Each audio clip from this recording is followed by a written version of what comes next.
Josh Markovich, and I'm one of the teaching assistants here at the Jim McLean Golf School. And today I'm going to talk to you a little bit about step 2. We went over step 1 a little earlier, and that was the takeaway. Step 2 is going to be our halfway back position. So what's going on in this position? Well, let's work from the ground up again. In this position, halfway back, you're going to see most of our weight's going to start moving onto our right side here. We're not going to have an even distribution of our weight like we had it set up.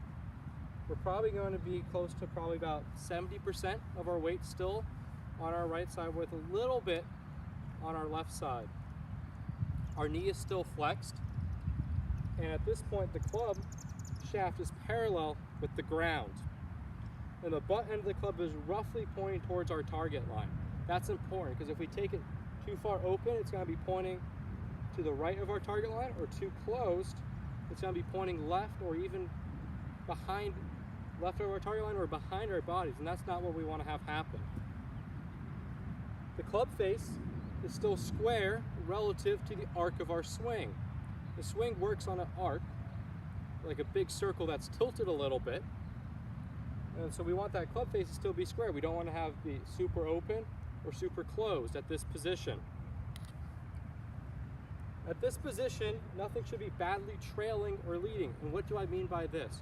So we don't want to have our hands be here and the club pointing to the ground. This is our hands will be badly leading and the club head trailing. Or same thing, we don't want to have the club in this position be leading our hands and then we have nowhere to go from here. Everything is working together in the swing. You're working as still one piece, like we talked about in step 1. That one piece takeaway is still relative to here. It's a good way to think about it. We don't want any one part overtaking the swing yet.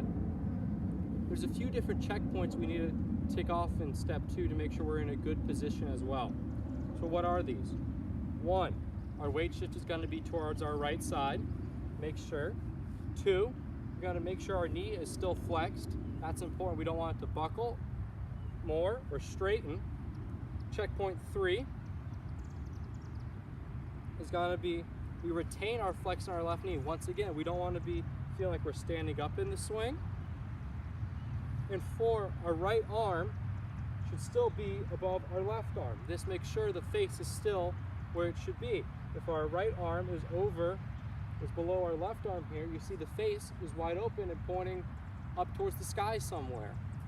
Those are the things we need to make sure. So let's go over those again. 1, our right knee is still going to be flexed. 2, our weight's going to be on our right side. 3, our left knee is still flexed. And 4, the right arm is still above the left arm. So what are ways we can work on step 2? There's a couple different great ways to work on step 2. One is the Ken Venturi drill. That's a great way to work on it. So I don't have a golf ball with me, but I'm going to use my car keys as representative of the golf ball. So what is the Ken Venturi drill? One of the great drills is, so we take the club to step 2, you should be able to hold it, turn perpendicular to our target line, and then put the club straight down, and we should be able to be in a good address position. If we take the club too far open, we turn 90 degrees, and we can't get in a good address position.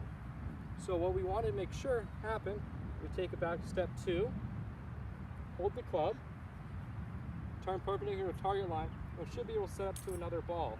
I don't have a ball here like I said before, but I'm using my car keys. It's a great drill to work on our step 2 position, making sure the club isn't leading the hands or our hands leading the club. Make sure the face is still square and not too closed or too open. Now, what are things we don't want to have happen in step 2? There's a couple different things. One is no hip turn or weight shift. I see a lot of players that swing like this. There's no weight shift, no turn, no nothing. It's all arms. And now that causes a lack of power, lack of consistency, and typically, we're gonna have those weak ball flight to the right. Another thing we don't want to have happen, flu season. Another thing we don't want to have happen is rolling of the face open. So we don't want the face pointing up to the sky. So I would rather have the people have the face a little more closed rather than open. So we're going to be more pointing the toe up or a little, very slightly pointing down. That's going to help us not have that face open. That's a death move. One of the things we can't do in our swing is have the face severely open in this position. Another way we can work on our step 2 position is we take it, grip a couple inches apart. It's a great way to feel if we're taking the club too far open, we can easily feel it. Or if we're taking it too far shut, we can easily feel it if we grip our hands a few inches apart. This will really make us feel like we're in a good position taking the club back. Another way we can work on it is, I don't have another club with me, but is to take the club back, and which should line up with another club that's parallel to the ground. So if this club was on the ground here, and then in step 2 position, the clubs would match up. Another great way to work on our step 2 position. So there's a couple drills there that we can use and a few things we don't want to do. So let's go over the things we don't want to do in step 2 once again. 1, no hip turn or weight shift.